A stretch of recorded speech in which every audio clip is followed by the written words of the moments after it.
අපේ රටෙන් පටන් අරන් ඉගෙනගෙන මං හෙලිකොප්ටර් ඉංජිනේර කෙනෙක් හැටියට ලෝකේ සෑහෙන තැන් වලට ගිහින් තියෙනවා. මේ වීඩියෝ එක බලන O level ඉවර කරපු ළමෙක් O level වලින් ඇත්තටම යාසා ලයිසන් එකකට වගේ යන්න ටිකක් අමාරුයි. හැබැයි බැරි නෑ.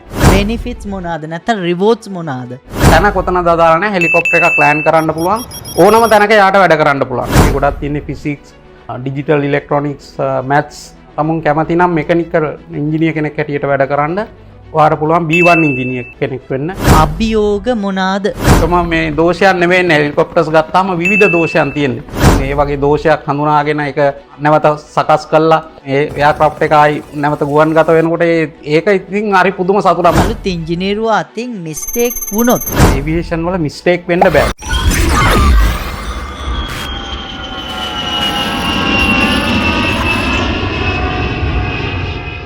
ඉතින් මම දන්නවා හුඟ දෙනෙක් කැමති මේ ගුවන් යානා ඉංජිනේරුවෙක් වෙන්නේ කොහොමද? එයාලා කරන්නේ මොනවද කියලා දැනගන්න. ඉතින් මේ ගුවන් යානා ඉංජිනේරු වලත් එක එක වර්ග තියෙනවා. අපි ෆික්ස් වින් ටර්බයින් එන්ජින් වලට B1.1 කියනවා. ඒ කියන්නේ මේ ශ්‍රී ලංකන් එයාලයින්ස් එකේ තියෙනවා වගේ. ඒ වගේම මේ ගුවන් නියමුවන් පුහුණු වෙන එයාක්‍රාෆ්ට් වලට අපි B1.2 ඒ කියන්නේ පිස්ටන් එන්ජින් එකක් එක්ක තියෙන ගුවන් යානා තියෙනවා. එයාලට B1.2 ඉංජිනේරුව කියනවා. ඒ වගේම B1.3 B1.4 කියන්නේ මේ හෙලිකොප්ටර් ඉංජිනේරුවන්ට. ඉතින් අද අපිත් එක්ක ඉන්නේ අපේ පොඩි රටේ ඉගෙනගෙන අපේ රටෙන් පටන් අරන් දැනට ලොකු ආයතනයක සුපර්වයිසරි රෝල් එකක් දරන හෙලිකොප්ටර් එන්ජිනියර් කෙනෙක්. මම වැඩි එයා ගැන කියන්නේ නැතුව මම එයාටම එයාව හඳුන්වන්න දෙන්නම්. අපිට පොඩ්ඩක් කියන්න පටන් ගත්තේ කොහෙන්ද? ඒ වගේම මුල් අවදිය, ඒ වගේම දැන් අයියා මොනවාද කරන්න කියලා. මුලින්ම මම ස්තුතිවන්ත වෙනවා අපේ දිනුවන් මල්ලිට මට මේ එයාගේ YouTube channel එකේ මේ වැඩසටහනට ආරාධනා කිරීම සම්බන්ධව. ඒතර මම ගැන කියනවා නම් මගේ නම හේමචන්ද්‍ර. මම ඉපදුනේ ගාල්ලේ මූලික අධ්‍යාපනය හැදෑරුවේ ගාල්ල පනාගම අමරසිංහ කනිෂ්ඨ විද්‍යාලයෙන්. ඊට පස්සේ උසස් අධ්‍යාපනය සඳහා ඇතුල් වෙනවා ගාල්ල මහින්ද විද්‍යාලයට. එතනින් උසස් අධ්‍යාපනය නිමා කරලා ඒ ඉන්න කාලය ඇතුළත ඇත්තටම මගේ මිතුරෙක්ගේ මාර්ගයෙන් ඔහුගේ පියා ගුවන් හමුදාවේ ඒ වෙනකොට වැඩ කරේ. ඔහු මේ ගුවන් යානා වලට සම්බන්ධව වැඩ කරේ. ඊට පස්සේ මටත් ඉතින් ආසාවක් ඇති වුණා මේකට එන්න. මම ඔහුගෙන් තමයි විස්තර මුලින්ම ඇහුවේ. අහලා ඔහු තමයි මට කිව්වේ මෙහෙමයි තියෙන අධ්‍යාපන සුදුසුකම් එක්ක පුළුවන් මේ ඔයාට මේ බැඳෙන්න ගුවන් යානා වලට. ඊට පස්සේ තමයි මම මේ ගුවන් හමුදාවේ ගුවන් යානා යාන්ත්‍ර ශිල්පියෙක් විදිහට මුලින්ම 1987 ගුවන් හමුදාවට බැඳුනේ. ඒ බැඳිලා ගුවන් හමුදාවට බැඳිලා ඒ මූලික පුහුණුවීම් කටයුතු සියල්ලම කරලා චීන වරාය කඳවුරේ ගුවන් යානා සම්බන්ධව මේ මූලික පුහුණුවීම් කළා. ඊට පස්සේ 1989 අංක 4 හෙලිකොප්ටර් බලගණයට කාර්මික ශිල්පියෙක් හැටියට ඇතුල් වෙනවා. එෙහිදීත් ඉතින් ගුවන් හමුදාවේ තියෙන ඒ අදාළ ගුවන් යානා සම්බන්ධව පුහුණුවීම් හම්බුණා. ඒ කියන්නේ එතකොට ගුවන් හමුදාවේ තිබුණ හෙලිකොප්ටර් වර්ග තුනක් විතර වගේ තිබුණේ. බෙල් 206, බෙල් 212, බෙල් 412 කියන ගුවන් යානා. ඒවයි නඩත්තු කටයුතු පිළිබඳ පුහුණුවීම් හම්බුණා. ඊට පස්සේ එතනින් තමයි මේ ගුවන් මගේ ඒවියේෂන් කියන්නේ මේ ගුවන් යානා සම්බන්ධව ජීවිතය පටන් ගත්තේ. ඒ පුහුණුවීම් වලින් පස්සේ අපි යොමු කරනවා එතකොට මූලික කඳවුර තිබුණේ ගුවන් හමුදාවේ කටුනායක. එතනින් වෙනත් කඳවුරු සඳහා යොමු කරා. එහිදී ඉතින් තනිවම වැඩ කරන්න හම්බුණා ගොඩක් ගුවන් යානාවල. විශේෂයෙන්ම 212 සහ බෙල් 412 කියන ගුවන් යානාවල. ඒකෙන් හොඳ මේ දැනුමක් ලබා ගත්තා. එතනින් පස්සේ ගුවන් හමුදාවේ ගොඩක් පුහුණුවීම් හම්බ වෙනවා ගුවන් යානා ශාස්ත්‍රයේ වැඩ කරනකොට. සේෆ්ටි, එතකොට ක්වොලිටි, ඒත් එක්කම තව මෙකනිකල් සයිඩ් එකේ ඒවා ඒ වගේම විදේශ පුහුණුවීම් ඒවා ගොඩක් හම්බුණා.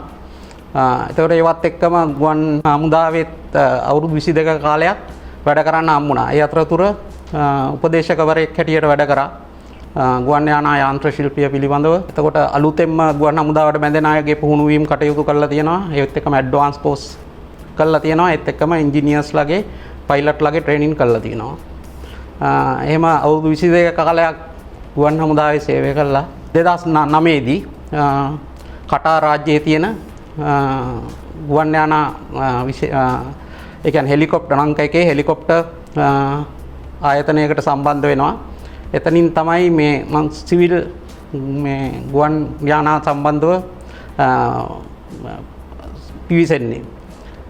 එතකොට එතනට සම්බන්ධ වෙනකොට ඇත්තටම ගුවන් හමුදාය වගේ නෙමෙයි බලපත්‍ර අවශ්‍ය වෙනවා මේ ගුවන් යානාවල වැඩ කරන්න. ඒ අවශ්‍ය බලපත්‍ර ලබා ගන්න මම 2011 දී යනවා ඇමරිකාවේ කැලිෆෝනියා වලට FA ගුවන් යානා බලපත්‍රය ලබා ගන්නවා. එතනින් පස්සේ මේ ඒ බලපත්‍රය අරගෙන කටාවල වැඩ කරන්න ඒක කන්වර්ට් කරන්න ඕන කටාවල ලයිසන් එකට. ඒක කන්වර්ට් කරලා QCA ලයිසන් එක ගන්නවා. ඒක අරගෙන එහෙම ඉංජිනේරුවෙක් හැටියට වැඩ කරගෙන ඉන්නවා. ඉන්න ගමන් 2015 ගන්නවා මගේ යාසා බලපත්‍රය. එතකොට දැන් අවශ්‍ය කරන බලපත්‍ර ඔක්කොම හදාගෙන මේ වෙනකන් එම ආයතනයේ ඉංජිනේරු පරීක්ෂකවරයෙක් හැටියට දැන් වැඩ කරනවා කටා. ඉතින් මන් දන්නවා දැන් කාලේ වගේ නෙමේ ඔයාලා මේ ගුවන් යානා ඉංජිනේරුවෙක් වෙන කාලේ. අපිට දැන් ඉන්ටර්නෙට් තියෙනවා අපිට විස්තර හොයාගන්න හෙන ලේසි. ඔයාලට ඒ කාලේ ගුවන් යානා නතු කිරීමේ ඉංජිනේරුවෙක් වෙන්න තිබ්බ අභියෝග මොනාද? අභියෝග කියන්නේ ඇත්තටම මුලින්ම ඉතින් අපිට මෙහෙමයි. දැන් මේ දැන් තියෙන තත්ත්වයක් එක්ක අවශ්‍ය කෙනෙකුට හොයලා ගන්න පුළුවන් තොරතුරු තියෙනවා ගුවන් යානා මේ වෘත්තියට සම්බන්ධ වෙනවා නම්. නමුත් ඒ කාලේ අපි 1987 86 වගේ කාලවල එහෙම තොරතුරු ගන්න ක්‍රමයක් තිබුණේ නැහැ. ඉතින් බොහොම අමාරුවෙන් තමයි කෙනෙක්ගෙන් අහගෙන එහෙම නැත්නම් තව කෙනෙක් මේ උනන්දුව තිබිලා එහෙම හොයාගෙන තමයි මේ ක්ෂේත්‍රයට මේ සම්බන්ධ වෙන්නේ. ඉතින් අභියෝගයේ මූලිකම අභියෝගය තමයි ඒ කාලේ දැන් අපි ඇත්තට මම මේ විද්‍යා විෂයන් කරේ. ඒක නිසා මේ ගැටලුවක් වුණ නැහැ. නමුත් මේ එතකොට අනිත් ප්‍රශ්නේ තමයි මීඩියා එක. දැන් ඉංග්‍රීසි මාධ්‍යයෙන් නෙමෙයි අපි අධ්‍යාපනය හැදෑරුවේ. එතකොට මේ ක්ෂේත්‍රයට එනකොට අනිවාර්යයෙන්ම ඉංග්‍රීසි සම්බන්ධව හොඳ නිපුණතාවයක් තියෙන්න ඕන. අනිත් එක තමයි මේ දැනට ඇත්තරම දැනට ප්‍රශ්නයක් නැහැ. දැනට ලංකාවේ ගොඩක් පාසල් වල මේ ඇඩ්වාන්ස් ලෙවල් වලට යනකොට ඉංග්‍රීසි මාධ්‍ය හොඳටම හොඳයි මේ ළමයින්ගේ. අනිත් එක තමයි මේ අභියෝග කියන්නේ මේකේ මේ මට තිබුණු මූලිකම අභියෝගය තමයි මේක ගැන මොනවත් නොදැනුවත්ව මේකට මේ පැමිණිලා මේකෙන්ම මේකෙන්ම තමයි මේ වුණේ. ඒ කියන්නේ ඇත්තටම මුලින්ම ස්තුතිවන්ත වෙන්න ඕන ශ්‍රී ලංකා ගුවන් හමුදාවට. අපි මොකද අපේ අම්මලා තාත්තලටවත් අපේ වටේ පිටේ ඉන්න අයටවත් මේ ගැන දැනුමක් තිබුණේ නැහැ. ඉතින් අපි මේ தත්ත්වයට මේපත් උනේ මේ ශ්‍රී ලංකා ගුවන් හමුදාවයි ඒ ලැබුණු පුහුණුව නිසා. ඉතින් මේ මට තිබුණු මූලික අභියෝග නම් මේ ගැන දැනුවත් අය හිටියේ නැහැ. නමුත් දැන් එහෙම නෙමෙයි. දැන් මේක ගැන දැනුවත් කරනවාද මම හිතන්නේ මේ වගේ වැඩසටහන් වලින් අපේ ළමයින්ට ගොඩක් මේ දැනුවත් වෙනවා. ඒක තමයි මට මේ සම්බන්ධව කියන්න තියෙන ඉතින්. ඉතින් මං හිතනවා මේ වීඩියෝ එක බලන හුඟ දෙනෙක් කැමති දැනගන්න හෙලිකොප්ටර් නඩත්තු කිරීමේ ඉංජිනේරුවෙක් හැටියට එදිනෙදා කරන වැඩ කටයුතු මොනවාද කියලා දැනගන්න. අපිට ඒ ගැන පොඩ්ඩක් කියන්න පුළුවන්ද? ඔව් මෙහෙමයි. ඉතින් හෙලිකොප්ටර් ඉංජිනේර කෙනෙක් කිව්වහම දැන් මේ අපි මේ මං මුලින්ම කිව්වේ දැන් ඒ අවශ්‍ය බලපත්‍ර තියෙන්න ඕන. දැන් ඉංජිනේර්ස්ලා මේ කිව්වහම ඉන්න මේ කොටස් දෙකක්. ඇත්තටම මේ අපි ඒක පස්සේ ලයිසන්ස් ගැන කතා කරනකොට කතා කරමු. කැටගරි A ඉංජිනේර්ස්ලා ඉන්නවා. මේ B1 ඉංජිනේර්ස්ලා ඉන්නවා. එතකොට ඒගොල්ලන්ගේ කාර්යයන් දෙකක් තියෙනවා. දැන් සාමාන්‍යයෙන් කැටගරි A ඉංජිනේර් කෙනෙක් ගත්තොත් එයාගේ දවසේ රාජකාරීන් තමයි එදිනෙදා නඩත්තු කටයුතු කරලා ගුවන් යානයක් නිදාස් කිරීම. එතකොට ඊට අමතරව මේ සුළු රෙපෙයාර් කරලා එයාට නිදාස් කරන්න පුළුවන්. ඊට අමතරව B1 ඉංජිනේර් කෙනෙක් ගත්තොත් එහෙම හෙලිකොප්ටර්ස් වල වැඩ කරනවා නම් විශේෂයෙන්ම මම කියන්න ඕනේ මේ ලයිසන්ස් කැටගරිස් තියෙනවා. ඒ ගැන වෙනම කතා කරන්න ඕන මේ මාතෘකාව. B1.3 කියන කැටගරි එකේ අයට තමයි හෙලිකොප්ටර්ස් වල වැඩ කරන්න පුළුවන්. එතකොට ඒගොල්ලන් දැන් දෛනික රාජකාරී තමයි ඒගොල්ලන්ටත් පුළුවන් එයාක්‍රාෆ්ට් එක රිලීස් කරන්න. ඊට අමතරව ඒගොල්ලන්ට පුළුවන් ඒකේ ප්‍රධාන නඩත්තු කටයුතු කරලා ගුවන් යානය නිදාස් කරන්න. ඒවා තමයි එදිනෙදා කටයුතු ඉතින්.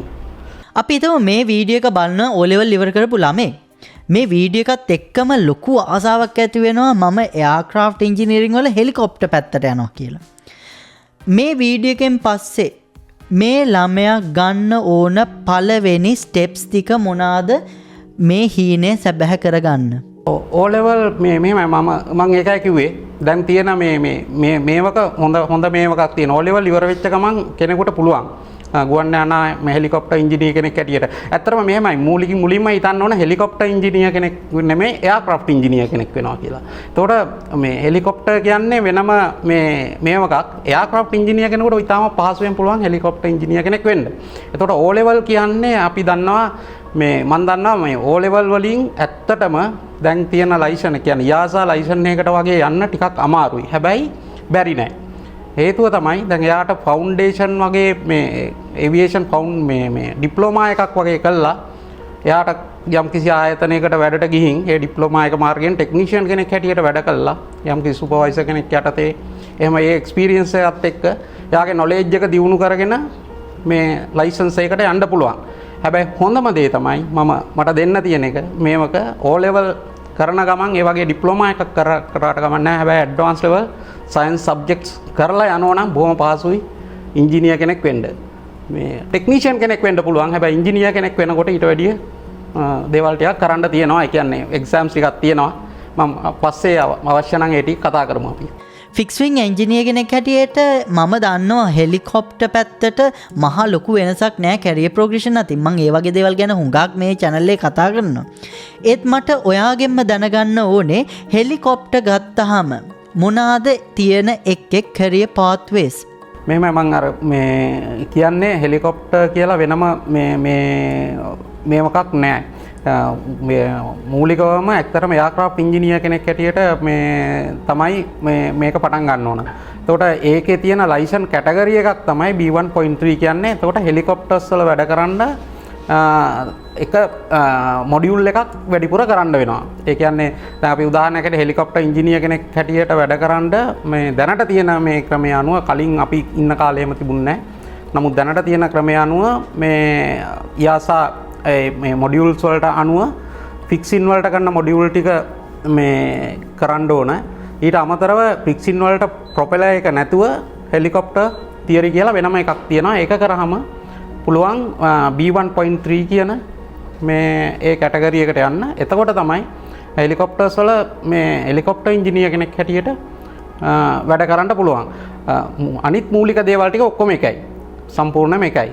මේ කිසිම වෙනසක් වෙන්නේ නැහැ. එතකොට යම් කිසි කෙනෙකුට අවශ්‍ය නම් හෙලිකොප්ටර් ඉංජිනේර කෙනෙක් වෙන්න ඒක අර මොඩියුල් ටික ඉතිරි ටික ඔක්කොම කරන්න ඕන. ප්‍රොපෙලර් කියන එක අතෑරලා ඉවර වෙලා හෙලිකොප්ටර් තියරි කියන මොඩියුල් එක කරන්න ඕන. අපි මේ මොඩියුල් ගැන පස්සේ කතා කරමු. මම හැමෝගෙම වගේ අහනවා තියෙන බෙනිෆිට්ස් සහ රිවෝඩ්. ඉතින් හෙලිකොප්ටර් ඉංජිනේර කෙනෙක් හැටියට තියෙන බෙනිෆිට්ස් මොනවාද? නැත්නම් රිවෝඩ්ස් මොනවාද?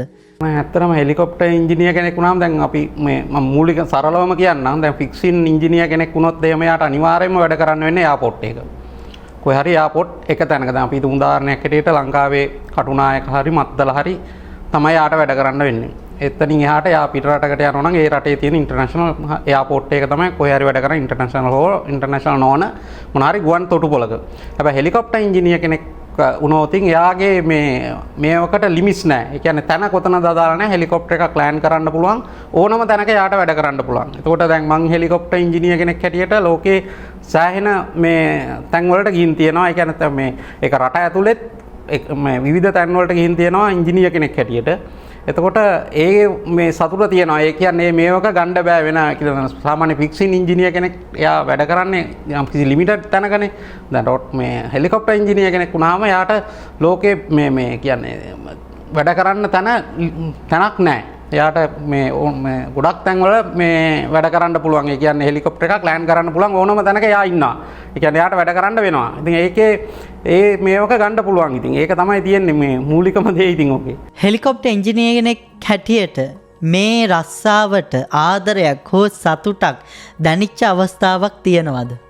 අවස්ථාවක් කියන්නේ මෙහෙමයි. ඉතින් මේ මං මුලින්ම කිව්වේ ඇවිල්ලා තමුන් කරන රස්සාවට ඉස්සෙල්ලා මේ ආස වෙන්න ඕන. මේ මූලිකවම මොන රැකියාව කරත් ඒකට ආස වෙන්න ඕන. දැන් මගේ රැකියාවට මං ආසයි. මම මේකේ කරන මට හම්බ වෙන හැම වැඩක්ම මං ආසාවෙන් කරන්නේ. ඊට අමතරව ඉතින් මේ අර මේකත් එක්ක පුහුණු වුණාම ඒ කියන්නේ මේකත් එක්ක දැන් අපි උදාහරණයක් හැටියට කියන අපි හිතමු ට්‍රබල් ෂූටින් කියලා. ඒ කියන්නේ මේකේ දෝෂ හඳුනාගෙන ඒවා නිවැරදි කරන ඒවා. ඒකට මේකත් එක්ක මේ වුණාම මේ අපි හිතමු මොකක් හරි මේ වගේ දෝෂයක් හඳුනාගෙන ඒක මේ ක්ලියර් ඒ කියන්නේ ඒක මේ නැවත සකස් කළා ඒක යථා තත්ත්වයටපත් වුණාම මේ එයාක්‍රාෆ්ට් එක ආයි නැවත ගුවන්ගත වෙනකොට ඒක ඉතින් හරි පුදුම සතුටක්. මොකද එදිනෙදා මේ එකම දේ නෙමෙයි එන්නේ. එකම මේ දෝෂයන් නෙමෙයි එන්නේ. හෙලිකොප්ටර්ස් ගත්තාම විවිධ දෝෂයන් තියෙන්නේ. එතකොට ඒවා ඒකේ ඉතින් මේ සතුටක් තියෙනවා. හැබැයි මම මූලිකම දේ තමයි කරන රස්සාව මොන දේ වුණත් සතුටින් කරනකොට ඒකට ඉතින් මේ සතුටක් තමයි ඉතින් හැමතිස්සෙම. ඉතින් දැන් අයියා කිව්වනේ අයියා වැඩ කරන්නේ කටාවල කියලා. අපිට කියන්න පුළුවන්ද ළමයෙක් මේ වීඩියෝ එක බලනවා. එයාට මිඩල් ඊස්ටර්න් රටකට ගිහිල්ලා මේ හෙලිකොප්ටර් නැත්තම් B1.3 ඉංජිනේර කෙනෙක් වෙන්න ඕනේ. එයා මොනවාද කරන්න ඕන දේවල් මේ වගේ රටකට ගිහිල්ලා ඉංජිනේර කෙනෙක් වෙන්න? මෙහෙමයි මිඩල් ඊස්ට් වලට විතරක් නෙමෙයි ලෝකේ ඕන තැනක මේ එයාක්‍රාෆ්ට් ඉංජිනේර කෙනෙක් හැටියට හරි හෙලිකොප්ටර් ඉංජිනේර කෙනෙක් හැටියට හරි ටෙක්නීෂියන් කෙනෙක් හැටියට හරි වැඩ කරන්න නම් තමුන්ගේ අවශ්‍ය මූලික සුදුසුකම් ටික හදා ගන්න ඕන මේ ඒරොනොටිකල් ෆීල්ඩ් එකේ. ඒතර ඒකේ මූලිකම දේ තමයි තමුන් ටෙක්නීෂියන් කෙනෙක් හැටියට වැඩ කරනවා නම් ඉස්සෙල්ලම තමුන් මේ ඒරොනොටිකල් සම්බන්ධව ඩිප්ලෝමා එකක් හරි බේසික් ඒරොනොටිකල් ට්‍රේනින් එකක් හරි කරලා තියෙන්න ඕන. ඒකේ විශේෂම දේ තමයි තමුන්ගේ ට්‍රේනින් කරනකොට බලන්න ඕන මේ තමුන්ගේ ට්‍රේනින් එක හරි තැනකද කරන්න කියලා. ඒ කියන්නේ හරි ස්කූල් එකකද කරන්න කියලා. එතකොට ඒකේ ඒක හොයාගන්න තියෙන පහසුම විදිය තමයි දැන් තියෙනවා අපිට Google එකේ හරි මේ එහෙම නැත්නම් මේ platform වල හරි search කරලා බලන්න පුළුවන්. ඒ ට්‍රේනින් කරන ට්‍රේනින් සෙන්ටර් එක 147 approved training school එකක්ද කියලා. ඒක මේ local මේ CA වෙන්න පුළුවන්. එහෙම නැත්නම් IASA වෙන්න පුළුවන්. ඒක 147 approved training school එකක්ද කියලා. මොකද එහෙම නැත්නම් එහෙම තමුන් වැඩ කරන්න යන මේ ආයතන වලින් තමුන්ව තෝරගන්නවා බොහෝ දුරට අඩුයි. හේතුව මොකද එහෙම approved එකක් නම් එහෙම මේ අවශ්‍ය මේ ඒගොල්ලන් ඒ ගැන ගොඩක් දුරට සලකා බලනවා. ඉතින් එතකොට ට්‍රේනින් එක විතරක් මදි වෙනවා.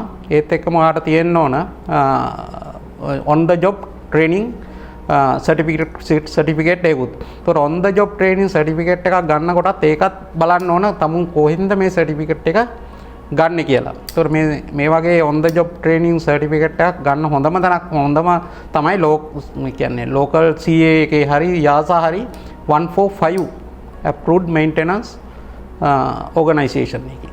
ඒතකොට ඒ වගේ තැනකින් OJT කරලා තියෙනවා.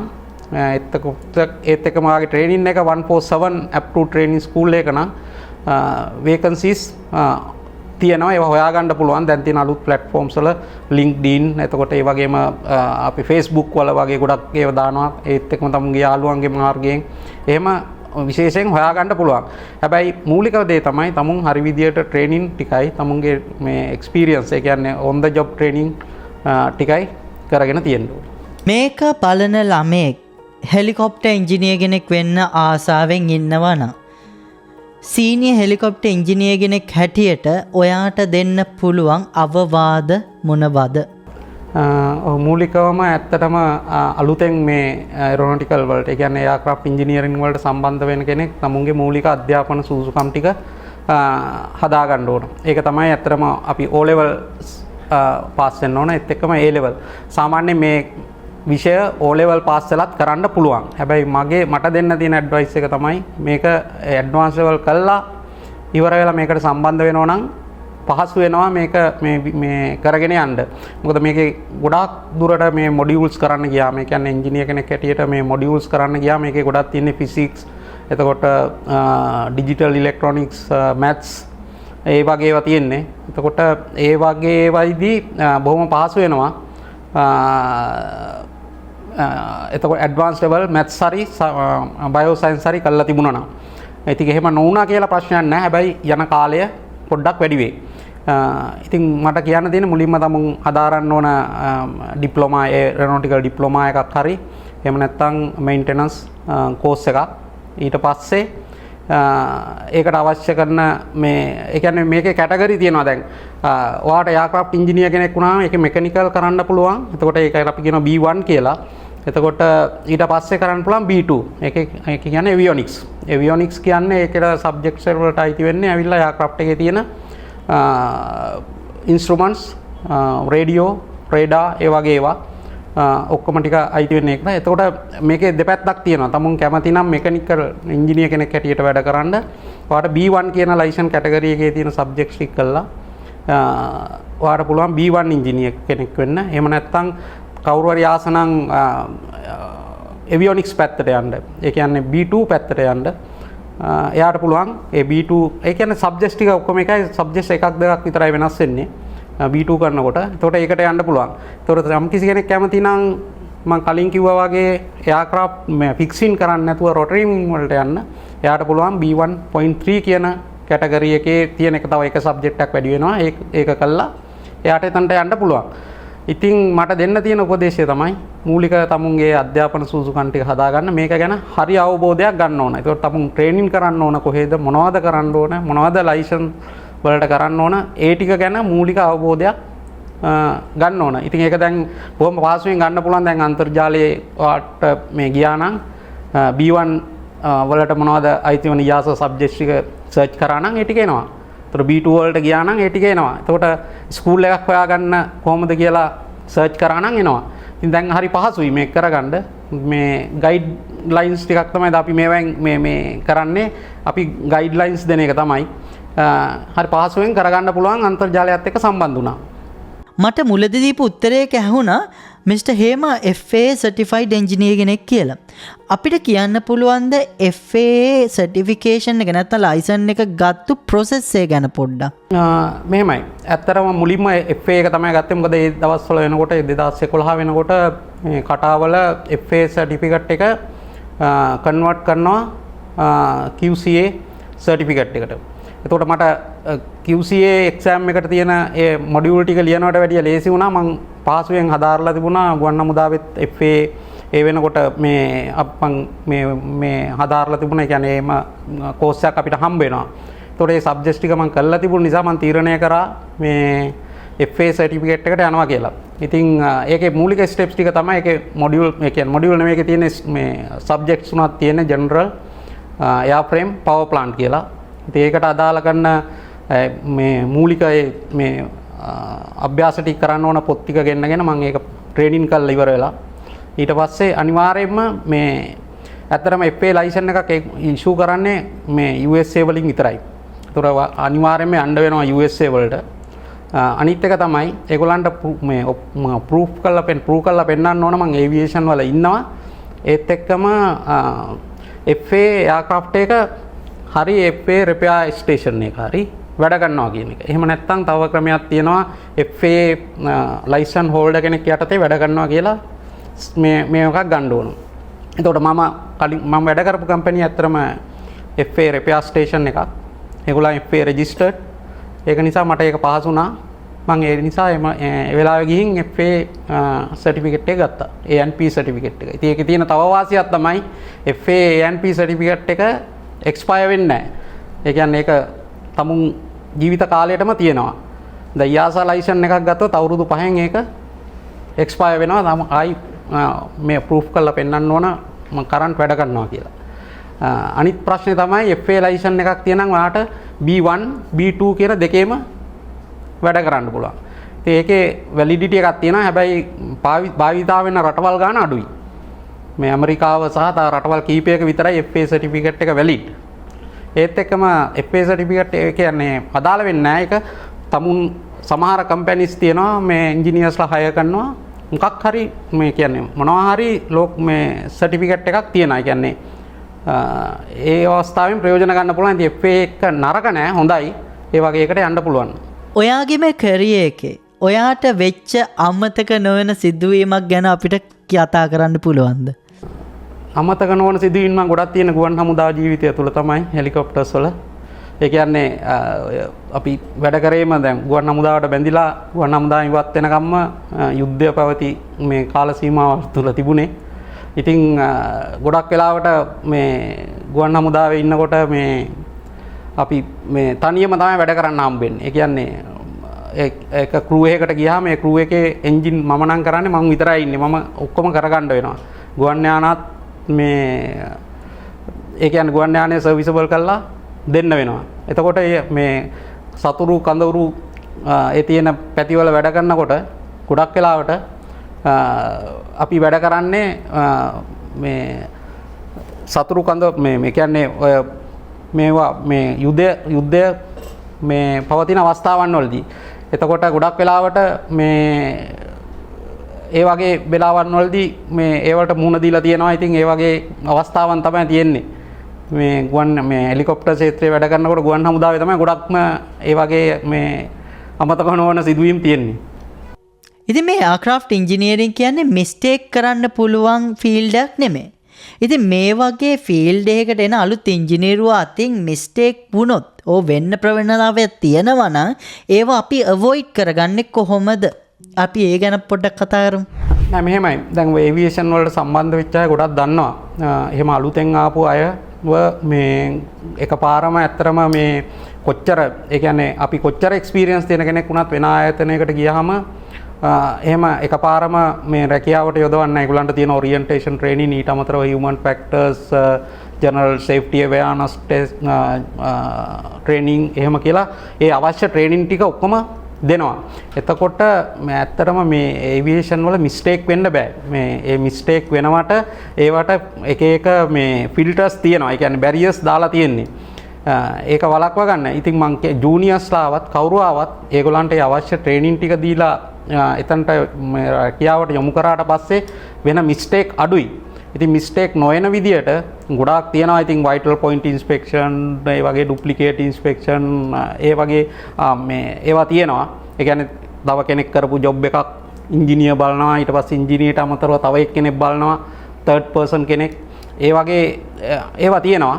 ඊට අමතරව විශේෂයෙන්ම ගුවන් යානා ශාස්ත්‍රයේ තියෙන්නේ පුහුණු වීම තමයි. ඒ කියන්නේ පුහුණු වීම දීලා තමයි ගන්න. ඒ කියන්නේ ඒ පුහුණු වීම දුන්නත් කාලෙන් කාලට ඒවා රිකරන්ට් කරනවා. මොකද ඒවා අමතක වෙලා යනවා. ඒත් රිකරන්ට් කළා මේ විදියට තමයි ඒවයි මේ ඒ කියන්නේ ඒවා වළක්වාගෙන තියෙන්නේ. මිස්ටර් හේම ඔයාට බොහොම ස්තුතියි. අද දවස අපි වෙනුවෙන් වෙන් කරාට මේ කාලය කියලා නිම කරන්න බැරි තරම් වටිනවා බලන් ඉන්න ප්‍රේක්ෂකයන්ට ඒ වගේම මට. මම දන්නවා මිස්ටර් හේම හුඟක් බිසි පුද්ගලෙක්, කාර්යබහුල පුද්ගලෙක්. ඒත් අපි වෙනුවෙන් මේ කාලය වෙන් කරාට බොහොම ස්තුතියි. මම දැන් මේ කාලය දෙනවා නැත්නම් මේ අවස්ථාව දෙනවා මිස්ටර් හේමට මොන හරි අවසාන වශයෙන් කියන්න තියෙනවා නම්. බොහොමත් ස්තුතියි. ඇත්තටම මම ඔයාලටත් මේ වැඩසටහන මේ මෙහෙවපු එක ගැන මම මේ බොහොම ස්තුතියි. බොහොම සුවදව. ඒත් එක්කම අපේ දිනුවන් මල්ලිට එයා හොඳ ඉංජිනියර් කෙනෙක්. හොඳ මේ එයා බොහොම උනන්දුයි මේ සබ්ජෙක්ට් එක සම්බන්ධව. ඒක එයාට ඇත්තටම එයාගේ උවමනාව තිබුණේ මේ ලංකාවේ අයට මේක ගැන පොඩ්ඩක් කියලා දීලා ලංකාවේ ළමයින්ට මේ ශාස්ත්‍රයට යොමු කරගන්න. ඉතින් මොනවා හරි ප්‍රශ්න තියෙනවා නම් මම හිතන්නේ එයා මේක YouTube එකේ එයාගේ මේවා වෙයි. YouTube එකේ යයි. එතකොට එයාට මොනවා හරි දින කමෙන්ට්ස් දාලා විස්තර අහගන්න පුළුවන්, අපිට උදව් කරන්න පුළුවන්.